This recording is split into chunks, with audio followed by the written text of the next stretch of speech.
Joan Quinn Profiles.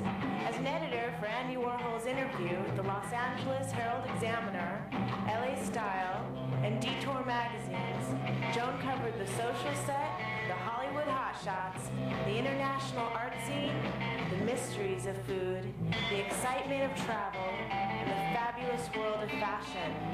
Joan continues to find creative people on the cutting edge who make things happen. Here's Joan Quinn. Hi, I'm Joan Quinn, and welcome to the Joan Quinn Profiles. Waiting to be profiled are two actresses today, Romi Danes and Denise Blasor. Actress Romi Danes was born in Japan and grew up on an American Army base in Tokyo. When she was 12 years old, the family moved to Seattle, where she attended Roosevelt High School, which is known for its drama program. Romi continued drama studies in New York City at the Meisner and Esper Studios. You've seen her on TV, in films, and on the stage. Romi, did the acting bug hit you in Japan or Seattle? In Japan. It did? It totally did. Before you were 12? When I was 9. Oh, wow. How did that happen? Well, I was staying in temporary housing at the time because I can't remember, something was going on with my house. And we had this community bulletin board downstairs in the lobby, and I saw that there were auditions for Annie, and I got so excited because Annie was my favorite musical. And so I begged my parents, I was like, please, please, please take me, I want to audition. And they were like, okay, knowing that I'd never done anything like this before. They took me in, I sang Happy Birthday, that was my audition song. That was it, Happy Birthday? Totally. So Annie, isn't it? It was like the only song that like I knew the words and they knew at how to play. At 9 years old, were you jumping up and down, Happy Birthday? Were you real excited? I can't even remember. That part was a blur. I was so excited to be there. And then I got the part of Molly, and ever since then, that's all I wanted to do. Well, there was no show business in your family? No. Oh. Well, actually, no, that's not true. My dad, he was a songwriter and he played music when he was so younger. you had a little musical background. Some Yes. gene somewhere, right? Totally. And now my mom plays the violin, but that didn't happen until later. You're kidding. She started playing the violin later? Yeah, in she life? actually came downstairs one day, me and my dad were having breakfast, and she said, so I've decided to either play the violin or the trumpet. Which one do you guys want me to do? You're kidding. It was totally random. So she's really musical. Yeah, and she just picked it up. Did she teach herself? No, she took lessons. Oh, she took lessons. Oh, But thank she goodness still, she took lessons. But that was really great. Yeah, totally. So there you are. You were Annie. Then you Or said I was Molly. You were Molly, and then you went to Seattle. And when you finished high school, you already had the bug. So you were in the right high school, right? Yes, the drama was. School. The Roosevelt High School was where I wanted to go because it was known for its drama, and they have amazing spring musicals there. Oh, So I chose it specifically for that reason. Then you went to New York to study. Why didn't you come to LA? Seattle's kind of close to LA. You know, I totally should have in retrospect, but Oh, you think you should have? I do. I think LA is the place to go when you want to be involved in television and films. But I didn't realize that. I thought it was a New York or LA sort of situation because of the musical Annie. But because of musicals, you would think New York. I would have said New York right away, too, because I thought you'd go on Broadway. Well, there's this part in Annie where the star-to-be character sings about NYC and how that's the place to be. Yes, exactly. So that's what I thought. I was like, okay, I'm going to New York City. And I love New York, and I got But you really got a good background, right? amazing training. People tell me that it was really good I went there first so that I could train in New York. William Esperson, fantastic studio. Yeah. But when I got there, I realized that, like, I'm a singer, but that's not my forte. There's so many people out there where singing is what they do, and I can't compete with them. So I was in the wrong state. Yes, but I think every time I go to anything on Broadway, I look at the chorus, and they can sing, they can dance, they can act. They're they can incredible. do everything. Exactly. And there's so many of them. I know. So talking about that, you came to LA, but where did your big break come from? My big break, well, I feel like I had lots of breaks. Big breaks? Yeah, it feels that way.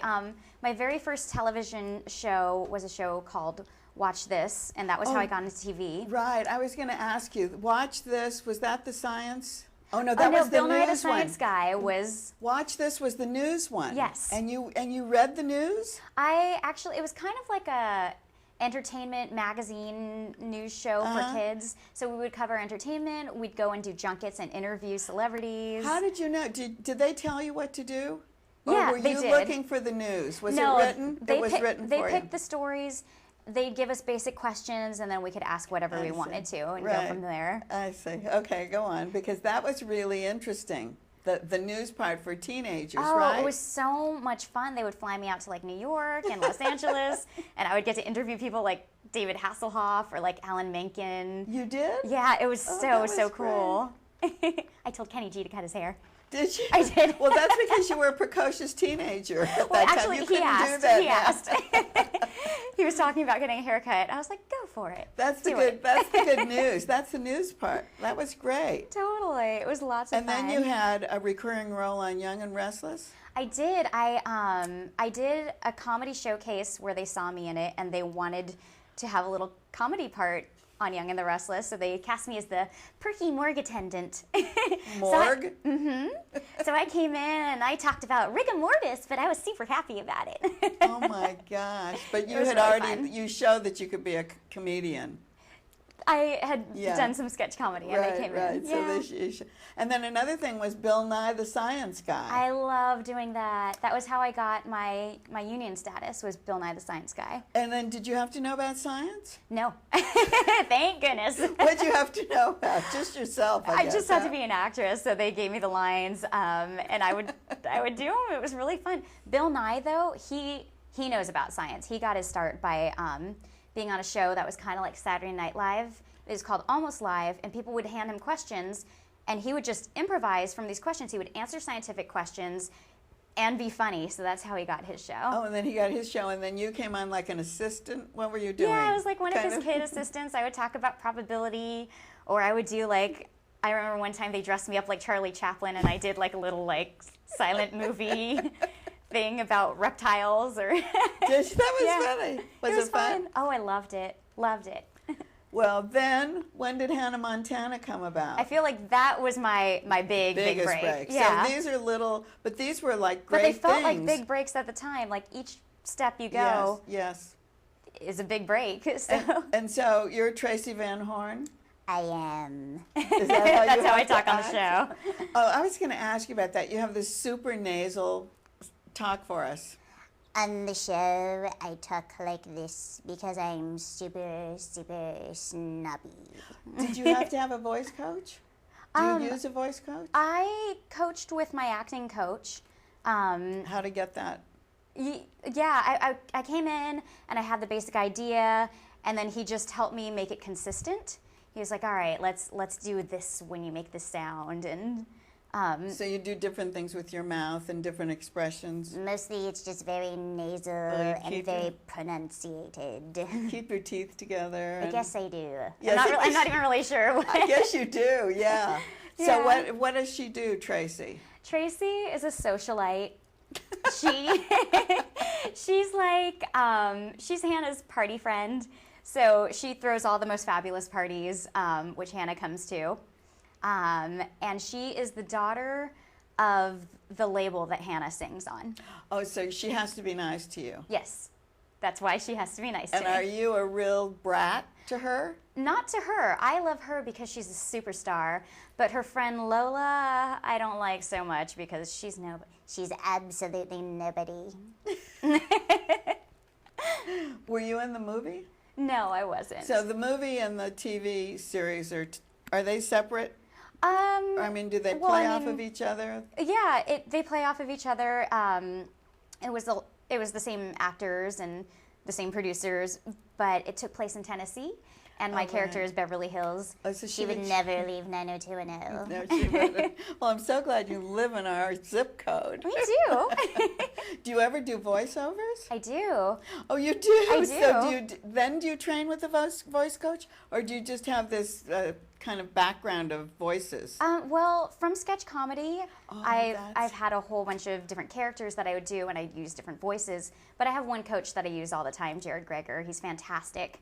I coach everything with him before I go in. But sketch comedy, when did you do that? Because that sounds like you keep drawing on that, like it was a really good opportunity for you to showcase. It was fantastic. Well, from William Esper, where it was all like very dramatic, very like trading emotions, discovering how you're feeling, I came out to LA and I just wanted to let loose. So that's when I started doing sketch comedy. And I realized that I like doing different voices, so I would build these characters from the voices. Like I really like 40s characters. So after I saw like all these old like 40s movies, I started going around talking like this and saying Gingerwink and Boys Club. So and you can use that as a voiceover? Yeah, I actually did that voice on Phineas and Ferb. Oh, you did? I did. So you do. Oh, that's great. Yeah, it was really fun. And through Disney, I do different voiceover. Like I just did their new show. I did a couple voices for Kick Buttowski, which is coming out soon. And so we see an animated person, or we see usually something else, and then hear your voice? An animated character. An animated person, And I have no idea what they look like. I don't know if it's... So how do? You go into the studio and you read your lines? Yeah, they give me like a breakdown of the character. A lot of times they do show me what the character looks like so that I can try to match the voice. But sometimes they don't. Sometimes they say, you're going to be truck stop waitress. Come on in and show us what your truck stop waitress sounds like. Oh, so then you just... And then I'd come in and I'd sound like this and that sort of thing. Do they say, do you know ahead of time? I know ahead of time the night before. Have they booked you so that they know you're going to be the truck stop, or is somebody else auditioning for the same part? No, for Disney, the cool thing is it was just direct bookings. They would just say, They love you. oh, I love them. One of the things is talking about this comedy showcase and sketch. You performed for the CBS Diversity Sketch Comedy Showcase. Diversity, yeah. I did. It was a really hard audition process. We had to go in, and the first time we came in, we had to have 3 original characters with 3 original monologues. But all diverse? Or no? Well, I was diverse because I'm half Japanese, half Jewish. I'm a Jap squared. Oh, but that's it? So they called in all these different people from different ethnic backgrounds so that they could showcase these people, show them to their casting directors and say, hey, you need to diversify your television shows. Why not use these people who are funny and of diverse backgrounds? I see. So do you continue to work in that vein? I mean, are you trying to get diversity out so that it becomes the norm? I mean, yes. Any way I can get hired, I'm happy to be hired, honestly. Okay. Have you been back to Tokyo? I have not. Do you want to? I really want to. I love Tokyo. Well, and I still have family there, so do you? I do. Oh, well, you have to go back and see them. I totally do. When you talked about Watch This, you were nominated for an Emmy. Yes, I was nominated in the host category for an Emmy when I think I was 17. So I didn't want to overlook that because I think that was a great honor for you. Oh, thank you. It was really exciting. You've worked in all different mediums. We've talked about TV and on the stage and voiceover. Yes. Where do you think your career is going to go from here? I don't know. I mean, hopefully, I'm honestly happy to do anything. I'd love to do television. I'd love to get on a sitcom. Recently, I've been doing a lot of hosting, which has been really fun. I did a live hosting gig. I hosted it at the Magic Castle last week, and I just introduced the different magic acts, and it was a lot of fun for me. And I also I presented at the Kodak Theater. It was my first time in the Kodak Theater for a show called It's Magic. So you've got a good tie-in to the magic thing. Yeah, well, I met them. I met Harlan. Harlan Bowl, our friend who is the publicist for the Magic Castle. Oh. And so he invited me to do all these really cool events, like presenting at the Kodak, and Neil Patrick Harris was the host. Oh, right, he's great. And it was so cool because my first experience stepping out onto the stage of the Kodak was presenting, and I've never even been in the audience before. Oh, that's fantastic. It was so awesome, and the magic acts were amazing. Like Lance Burton was there. Mac King, Kevin That's James. great. It was awesome. That's fantastic. Okay, well, we don't know where we're going to categorize you, but we'll be looking for you. I want to be everywhere. Thank you so much, Oh, Romi. thank you for having me. And we'll be right back with actress Denise Blasor.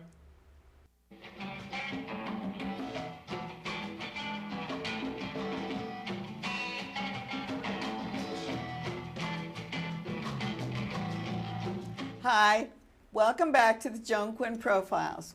I'm here with actress Denise Blasor, who was born and raised in Europe. When she was 13, her parents moved back to their native Puerto Rico.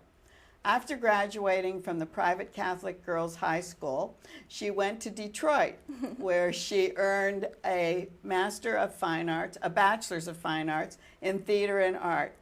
Denise then headed to Chicago and worked at the St. Nicholas Theater Company with William Macy and Richard Schechner. You've seen her on a variety of stages in California, on TV, and in film. Denise was the artistic director of LA's Diversified Theater Company, where she designed, performed, and produced a large body of work. Her expertise of performing in English and Spanish is really something to want, I think. Everyone wishes they can do that. So it's a particular joy and thrill to have you with us today. Thank you. Thank you. So what were your parents doing in Paris? Well, my mom says that that's where all babies come from. So There you are. so that's what we were doing in Paris. And then do you remember? You don't remember being there because then you went to I Morocco, do. you? I remember certain little things. Sometimes from time to time I'll tell Mom, did this happen or is it in my dreams? And she'll say, my gosh, what memory. But you know, Really? certain things. Just little things? Little things. From there we went to Morocco, and from Morocco we went to Italy. And we lived in Italy for many years. We would always go back and forth to Puerto Rico every summer. Back and forth. Yeah. So you learned how to speak Italian too then? Yes, Italian, Spanish, and English. My French is lousy, so. Because you were too young, I was maybe. too young. But can you perform in Italian as well? I could, actually. Last year I went to Chile. And we love Chile. for a group of psychiatrists, and I performed in Italian and in Spanish. Because there's a because big there's Italian community, yeah, isn't yeah, there? yeah. Oh, so you did perform? Yes, I do. I Were you in Santiago? see. Yes. Fantastic, wasn't it? When did the acting bug hit you? When I was very little, I know that I would close myself. I love to sing, and I would go into the closets and sing there so that I could belt myself and belt music. And I wanted to be like Barbara Streisand. Oh, and, at that time? Yes, exactly. But you were in another country, so you had to know her from... Well, we heard music, when we lived in Italy, and also when I moved to Puerto Rico when I was 13. That's when we made our final destination for my growing up years. And is that it? So that you decided... So we stayed there. My grandparents were alive, and my mom wanted to be with them. And so Barbara was She was someone that I loved, and I loved her performances and Liza Minnelli's voices. You know, I mean, it was just so beautiful. They were New York grand dames, weren't they? Yes, they were. And so Puerto Rico and New York kind of has that affinity, I think, too, Yes. probably. Yes. Were you thinking of going to New York? I was thinking of going to New York, and what happened was that I went to Marygrove College in Detroit. Yeah. Of all schools, I chose that one actually because their theater was incredible. It was an incredible department where they had dance and theater. For dance, we would have Martha Graham would come and Is that teach. right? Yes, Cunningham.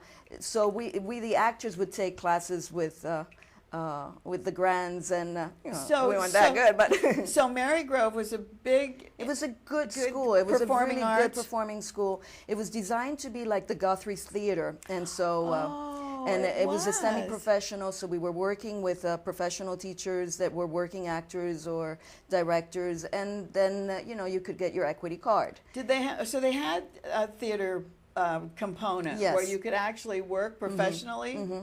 Oh, that's fantastic. Yes. So then from there, what happened was my dream was to move to New York, but I fell in love. Oh, that's how you And- got to Chicago? Eloped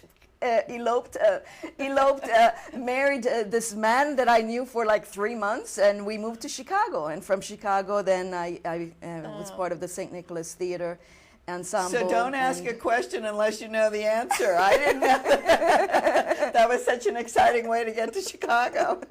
Yes, well, it was a great way of doing it because Chicago was a really great theater town. I know, that was good too. You know, so it was we did that. We worked there, and then it was time to change. It was time to either make the big move in New York or Los Angeles. But you worked.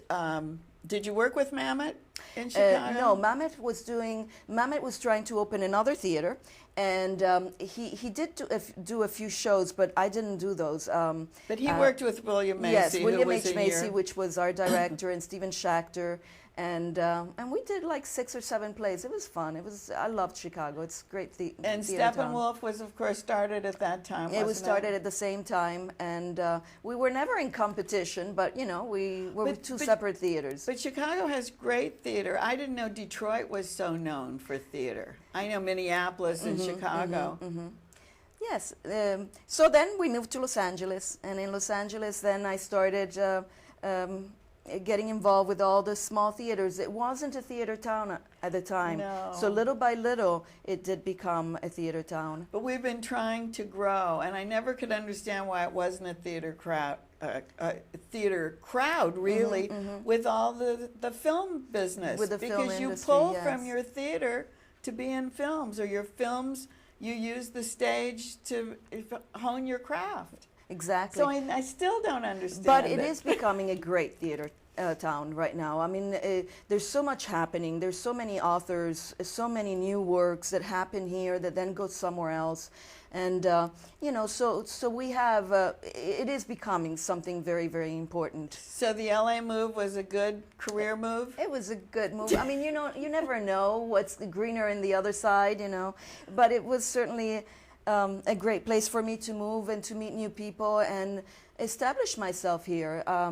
I work a lot with the Bilingual Foundation of the Arts because I am bilingual, and I've done all the Lorca's plays, which is something that I love. But you haven't been typecast as a Latin player, Well, because look you at played. me. No, but you played all different kinds of roles. You're Yes. not typecast. I'm not really. typecast. I mean, you could change your accent. I can do many things, given the moment. But usually, like the bilingual, you think that you get into a little niche, and you can't come out of it. Well, what was great was working, like, for example, for the Bilingual Foundation of the Arts. I mean, it was ran by 3 wonderful women, and they loved my work, and they wanted for me to work with them. So I got myself there. Then I also worked with the Odyssey Theater. And you worked many years with Ron Saucy, and part of his ensemble, doing a lot of experimental shows, actually, which is one of the theaters that does that kind of work. When you say you worked with the ensemble, does that mean you did everything, staging, costuming? Well, what happened was that he had several, he would have his regular shows, right? And then he would have the company shows. The company shows would take a long time to mount. Maybe they were based on books or plays or, you know, literary stuff. And so we would create the process of the whole thing. What happened was, from there, I created my own company, LA Diversified. I want to talk about that. Yeah, why did you call it Diversified? Because it was diversified, and it was like, it was a concoction of people of mixed races and you know, that usually would be typecast in something, and I didn't want that. I wanted to open it up. And I also wanted it to be beautiful, to present art in a beautiful way. So we did a lot of classics that we would change a little bit and adapt it to us. And because of lack of funding, because of lack of money, then I thought, well, okay, I don't have money to hire a designer, so I'll design it. You know, that's how, just out of necessity? So out of necessity. But you studied arts. I studied art and design, and my mother always thought that I should have been a clothing designer. So there you are. Also at the Odyssey is La Posada Mágica. La Posada Mágica started. Mágica. Mágica, yes. It's a play that started at South Coast Rep, 15 years ago. Oh, it's that old? Yes, it's that old. It was created by Octavio Solis and Marcos Loya, and South Coast created the play, and we played it 15 years. So does it mean that Octavio wrote it for South Coast? Yes, I he see. did. Okay, so that was the beginning. Yes. All right, and then And so what happened was that, you know, with the cuts, the funding cuts, they just couldn't do 2 Christmas shows. So they decided that they would let one go. And we were the chosen one. oh, that was the one that was let go. But Yes. you played every year And there. we played every year. It was Did you change? The cast obviously changed. It would change, yes, it would change. But sometimes it would come back, you know. And then how did you stay involved in it for all those years? Well, it happened, it was really funny. Octavio, I had just worked with Octavio in some play, and he calls me and he says, Denise, want to be in a play? And I go, sure. And then he says, okay, we're doing Posada Mágica. Can you do it? And I said, sure. And I said, isn't that a musical? And he says, yeah. And I said, well, you don't even know if I know how to sing.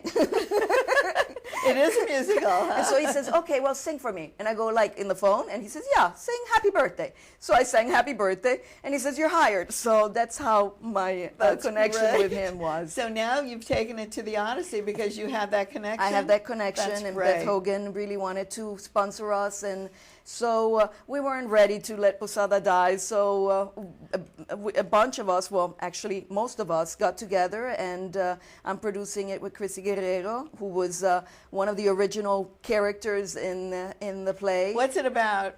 It's about a little girl, well, not so little, she's 14 years old, but played by an adult, and how she's lost the will for Christmas. Her brother has died, and how she's lost faith. And basically, it's how these posaderos are like Christmas carolers who go from house to house to collect goodies to give to the poor people, and in exchange, they light a candle, and your wish will come true.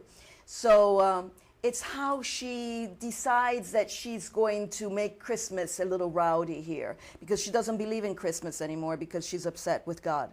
And what happens? And all these characters are really, really fun people. They all come and along they all the come way. along, and how she changes. And it has Along the way. music. And who wrote the music? Marcos Loya. Marcos Oh, Loya, Loya. who's quite known also in the music world. He performed La Isla Bonita with Madonna. He's the beautiful man with the long, long hair. Of course, this was like 10 years ago, but he's still beautiful and he still has his long, long hair. And Octavio Solis wrote the words. But Octavio wrote another play that you were just talking about in San Francisco, June in the Box. June in the Box. He wrote this play. It was a 4-character play, and it's based on a corrido. A corrido is a music, a song that tells a story. Oh, that's great. So is there a narrator? The narrators are 2 of the characters, and it goes into a real story that he wrote about a woman whose her name was June, who in the 1930s was abducted as a child and put in a box in the desert. So the story is about this woman, now an older lady, who's ready to die, but who wants to relive the story so that she can make peace. And June, so I played June as the adult, but I go back like Alice in Wonderland, and when I see myself little, it was played by Gracie Solis, who's Octavio's daughter. Oh, that's fantastic. So it was her big stage debut. She has a beautiful voice. It had music in it. Octavio likes to write a lot of things, and he puts music in it. I like that. But not all his plays have music. But it's good for the audience, isn't it? Oh, yes. It's like stops them. Yes, and there's a reality, and it goes into magical realism, and it's just really beautiful. Octavio also did a play here in this past summer at the Marte Perform. He did Lydia. Lydia, that was fantastic.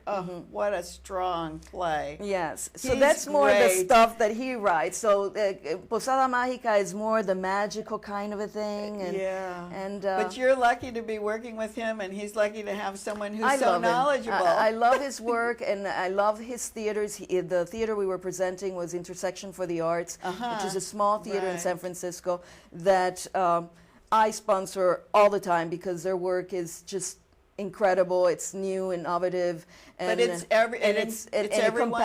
encompasses so many things. I see. As a matter of fact, I was just there. And I'm going to go to San Francisco. I'll make a point to do that. You should. Okay. They are really beautiful people, and we'll see you at the Odyssey. And you'll see me at the Odyssey. Thank you for being with us today. Thank you so much. And thank you for watching the Joan Quinn Profiles. Keep writing to 777 South Figueroa, 44th floor, Los Angeles 90017. But email us, JAQUINN1 at AOL.com. See you next time. Bye-bye.